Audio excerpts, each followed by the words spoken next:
Assalamualaikum and a very good morning class. Welcome back to English class year 2. Okay, today we are still in topic 5, unit 5, clothes we wear. Today we are going to learn how to make an origami shirt. Let's learn.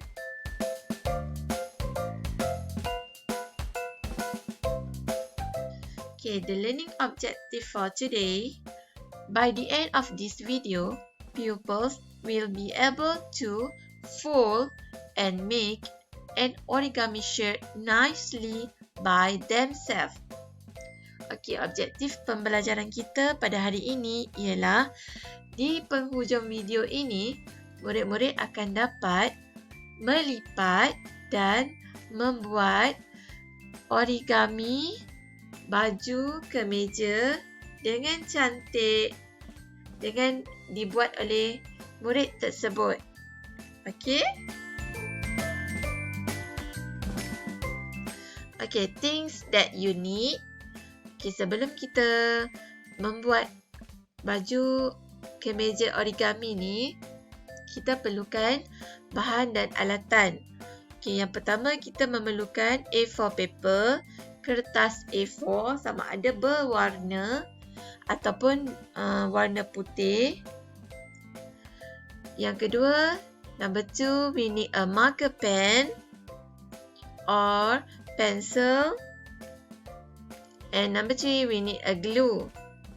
A glue stick or glue apa-apa jenis gum lah. Okay, next.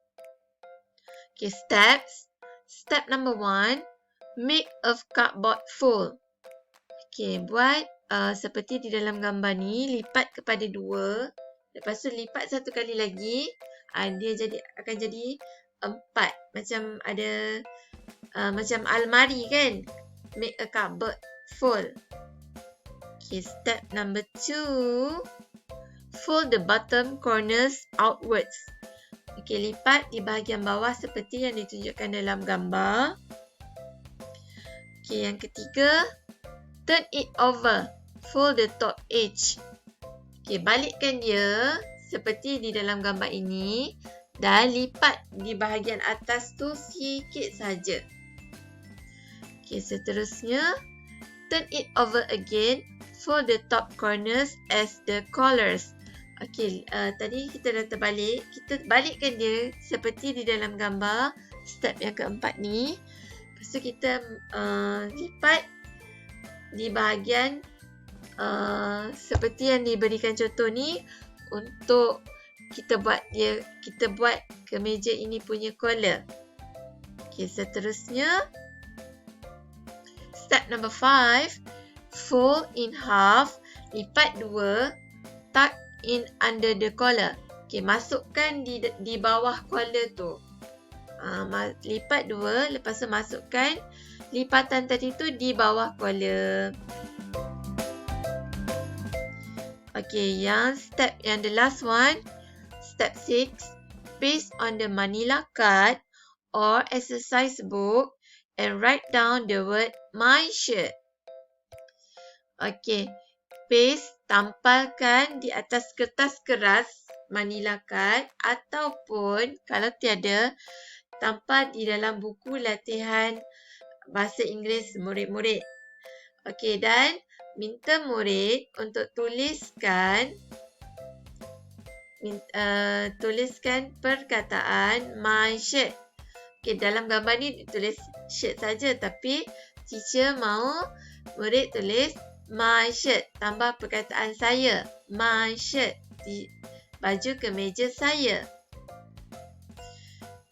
Okay, next. Okay, watch this video. Okay, cuba lihat video yang cikgu buat, yang teacher buat dan kamu perlu lakukannya. Okay, jom.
that's all for today.